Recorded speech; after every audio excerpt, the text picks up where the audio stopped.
In the late 1840s, leading into 1850, new states were going to be added to the Union. This brought up considerations around the subject of slavery and the balance of power between the southern slave-owning and northern states.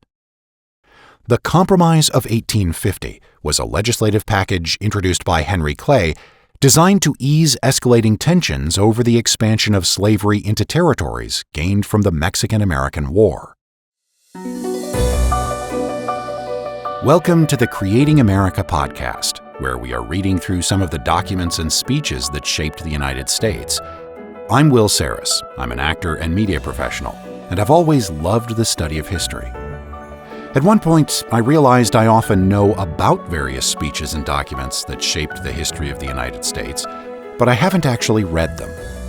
Maybe you're in the same position. Well, I'm a voice actor, so here I hope I can not only read you the text, but make it come alive. Many of these documents and speeches are well known, others you've probably never heard of. Some are inspirational, others will probably shock you. As I've stated before, I'm interested in and have studied history over my lifetime, but I'm not a historian. I won't comment too much on these texts, other than to provide a little context. And I'll try to point you to good historians who can help you out if you want to delve deeper. Additionally, the country has always benefited from a diversity of opinions, and that should be reflected here, so I'll try to bring you texts from many different sources when I can. We're proceeding somewhat chronologically through American history, but I'm sure I'll miss a document or speech you want to hear. If so, contact me. You can email creatingamericapod@gmail.com, and you can interact with me on social media. On Threads, Instagram, and Facebook, we are Creating America Pod.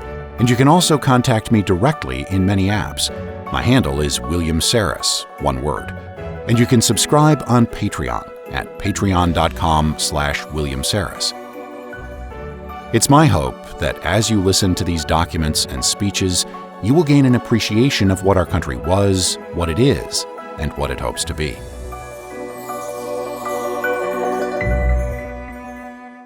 In the Senate, the debates between John Calhoun and Daniel Webster, arguing over what is known as the Compromise of 1850, were a climactic clash between the pro-slavery and nationalist factions of the U.S. Senate.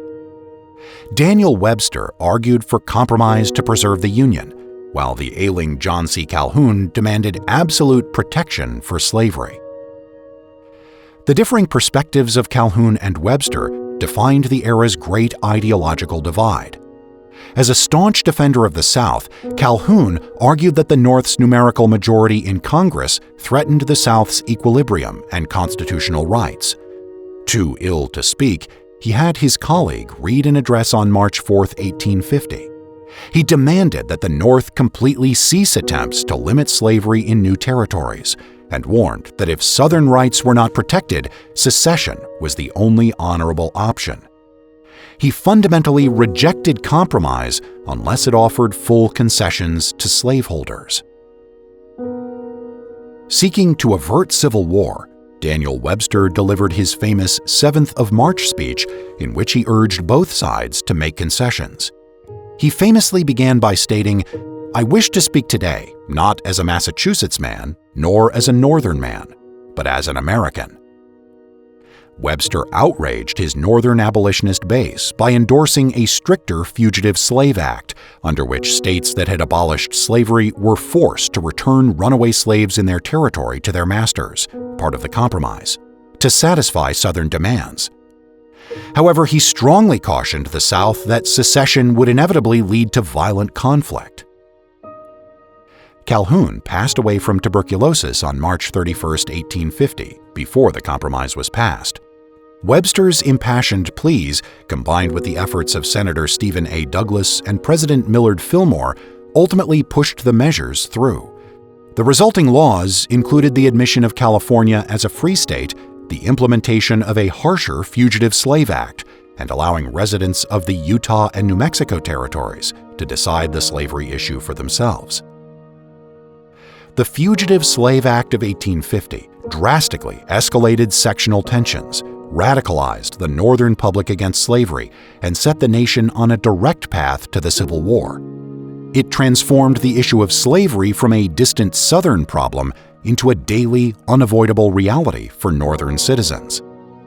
The law required regular citizens to help capture suspected runaway slaves under penalty of heavy fines or imprisonment. Accused African Americans could not testify in court or have a jury trial, outraging Northern legal sensibilities. Federal commissioners were paid $10 if they ruled an individual was a runaway slave, but only $5 if they set them free. Several Northern states passed local laws to deliberately obstruct, delay, or nullify the federal act. Abolitionists forming vigilance committees violently clashed with slave catchers, notably during the Christiana Riot of 1851. The secret Underground Railroad network accelerated its operations, shifting its destination targets from Northern states to the safety of Canada. Harriet Beecher Stowe wrote her groundbreaking anti-slavery novel in direct response to the law, fueling massive Northern empathy. The Whig political party split permanently along regional lines over the act, leading to its total collapse. The political vacuum directly birthed the anti-slavery Republican Party, which propelled Abraham Lincoln to power. It's important to remember that the Fugitive Slave Act was in direct opposition to states' rights, a reason given after the Civil War to justify their secession. Today, we are going to read excerpts from these long speeches by Calhoun and Webster. You'll notice that Calhoun insists the South is weaker when it still held a lot of political sway. And of course, it goes without saying that he views slavery as the only issue that really separates the two sections. He's talking about owning other people and dances around that fact throughout the whole speech. He views slavery as something that defines the South in terms of its culture and economy. Excerpt from John Calhoun's March 4, 1850 speech to Congress. What is the cause of this discontent? It will be found in the belief of the people of the Southern states, as prevalent as the discontent itself, that they cannot remain as things now are consistently with honor and safety in the Union. The next question to be considered is, what has caused this belief? One of the causes is undoubtedly to be traced to the long-continued agitation of the slave question on the part of the North and the many aggressions which they have made on the rights of the South during the time. There is another lying back of it, with which this is intimately connected, that may be regarded as the great and primary cause. This is to be found in the fact that the equilibrium between the two sections in the government, as it stood when the Constitution was ratified and the government put in action, has been destroyed. At that time, there was nearly a perfect equilibrium between the two, which afforded ample means to each to protect itself against the aggression of the other. But as it now stands, one section has the exclusive power of controlling the government, which leaves the other without any adequate means of protecting itself against its encroachment and oppression. The result of the whole is to give the Northern section a predominance in every department of the government, and thereby concentrate in it the two elements which constitute the federal government, a majority of states and a majority of their population, estimated in federal numbers. Whatever section concentrates the two in itself possesses the control of the entire government. Unless something decisive is done, I again ask, what is to stop this agitation before the great and final object at which it aims, the abolition of slavery in the states, is consummated? Is it then not certain that if something is not done to arrest it, the South will be forced to choose between abolition and secession? But surely, that can with no propriety of language be called a union when the only means by which the weaker is held connected with the stronger portion is force. It may indeed keep them connected, but the connection will partake much more of the character of subjugation on the part of the weaker to the stronger than the union of free, independent, and sovereign states in one confederation, as they stood in the early stages of the government, and which only is worthy of the sacred name of union. And how can the Union be saved? To this I answer, there is but one way by which it can be, and that is by adopting such measures as will satisfy the states belonging to the Southern section that they can remain in the Union consistently with their honor and their safety. There is again only one way by which this can be effected, and that is by removing the causes by which this belief has been produced. Do this, and discontent will cease, harmony and kind feelings between the sections be restored, and every apprehension of danger to the Union removed. The question, then, is how can this be done? There is but one way by which it can with any certainty, and that is by a full and final settlement, on the principle of justice, of all the questions at issue between the two sections. The South asks for justice, simple justice, and less she ought not to take. She has no compromise to offer but the Constitution, and no concession or surrender to make. She has already surrendered so much that she has little left to surrender. Such a settlement would go to the root of the evil and remove all cause of discontent by satisfying the South that she could remain honorably and safely in the Union, and thereby restore the harmony and fraternal feelings between the sections which existed anterior to the Missouri agitation. Nothing else can, with any certainty, finally and forever settle the question at issue, terminate agitation, and save the Union. But can this be done? Yes, easily, not by the weaker party, for it can of itself do nothing, not even protect itself, but by the stronger.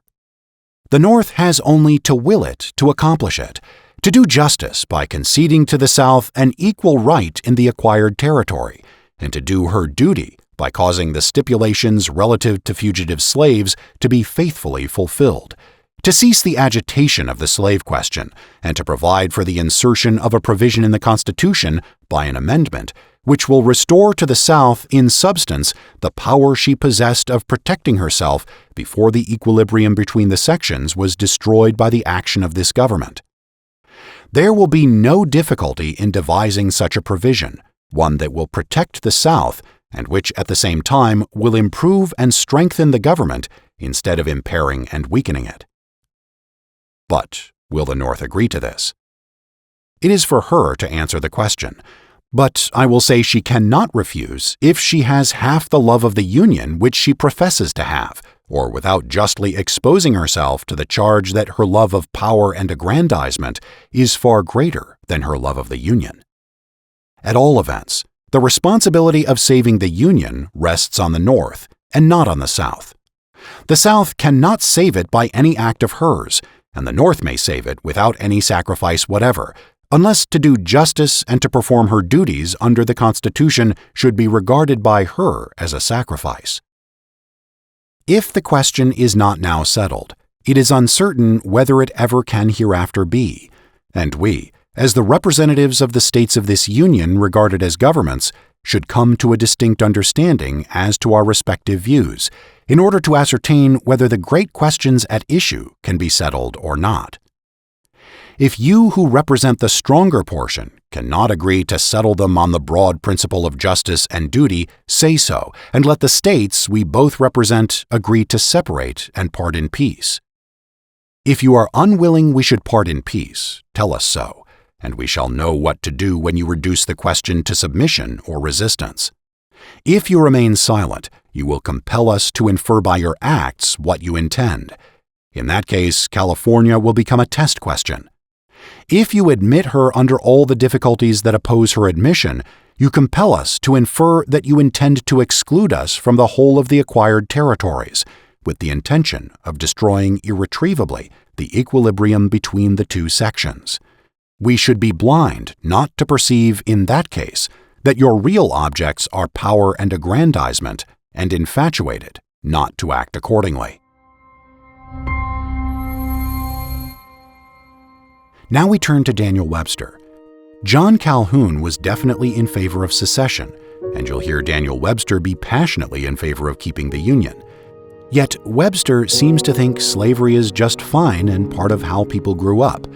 He thinks that Southerners, who grew up with slavery from birth, treat slaves with kindness and respect, which we know was not true, and we'll hear more from abolitionists in future episodes, including Frederick Douglass, who was a slave himself.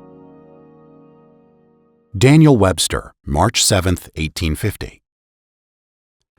Now, sir, upon the general nature and influence of slavery, There exists a wide difference of opinion between the northern portion of this country and the southern.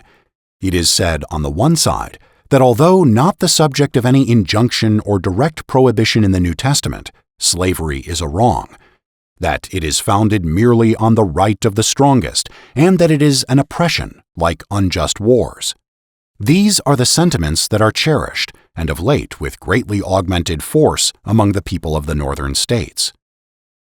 The South, upon the other side, having been accustomed to this relation between two races all their lives, from their birth, having been taught in general to treat the subjects of this bondage with care and kindness, and I believe, in general, feeling great kindness for them, have not taken the view of the subject which I have mentioned. There are thousands of religious men, with consciences as tender as any of their brethren at the North, who do not see the unlawfulness of slavery, and there are more thousands, perhaps, that whatsoever they may think of it in its origin, and as a matter depending upon natural right, yet take things as they are, and finding slavery to be an established relation of the society in which they live, can see no way in which, let their opinions on the abstract question be what they may, it is in the power of the present generation to relieve themselves from this relation. Then, sir, there are the abolition societies. I do not think them useful. I think their operations for the last 20 years have produced nothing good or valuable. At the same time, I believe thousands of their members to be honest and good men, perfectly well-meaning men. They have excited feelings. They think they must do something for the cause of liberty, and in their sphere of action they do not see what else they can do than to contribute to an abolition press or an abolition society, or to pay an abolition lecturer. I do not mean to impute gross motives, even to the leaders of these societies, but I am not blind to the consequences of their proceedings. I cannot but see what mischiefs their interference with the South has produced. There can be no such thing as a peaceable secession. Peaceable secession is an utter impossibility. Is the great Constitution under which we live, covering this whole country, is it to be thawed and melted away by secession, as the snows on the mountain melt under the influence of a vernal sun, disappear almost unobserved, and run off? No, sir. No, sir. I will not state what might produce the disruption of the Union, but, sir, I see as plainly as I see the sun in heaven what that disruption itself must produce. I see that it must produce war, and such a war as I will not describe in its twofold character. Peaceable secession, peaceable secession, the concurrent agreement of all the members of this great republic to separate, a voluntary separation with alimony on one side and on the other. Why, what would be the result? Where is the line to be drawn? What states are to secede? What is to remain American? What am I to be? An American no longer? Am I to become a sectional man, a local man, a separatist, with no country in common with the gentlemen who sit around me here or who fill the other house of Congress? There are impossibilities in the natural as well as in the physical world, and I hold the idea of a separation of these states, those that are free to form one government and those that are slaveholding to form another, as such an impossibility. We could not separate the states by any such line if we were to draw it. We could not sit down here today and draw a line of separation that would satisfy any 5 men in the country. There are natural causes that would keep and tie us together, and there are social and domestic relations which we could not break if we would, and which we should not if we could. And now, Mr. President, instead of speaking of the possibility or utility of secession, instead of dwelling in those caverns of darkness, instead of groping with those ideas so full of all that is horrid and horrible, let us come out into the light of day. Let us enjoy the fresh air of liberty and union. Never did there devolve on any generation of men higher trusts than now devolve upon us for the preservation of this Constitution and the harmony and peace of all who are destined to live under it. Let us make our generation one of the strongest and brightest links in that golden chain which is destined, I fondly believe, to grapple the people of all the states to this Constitution for ages to come.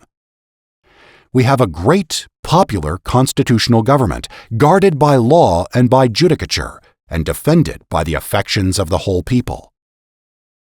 No monarchical throne presses these states together. No iron chain of military power encircles them. They live and stand under a government popular in its form, representative in its character, founded upon principles of equality, and so constructed, we hope, as to last forever.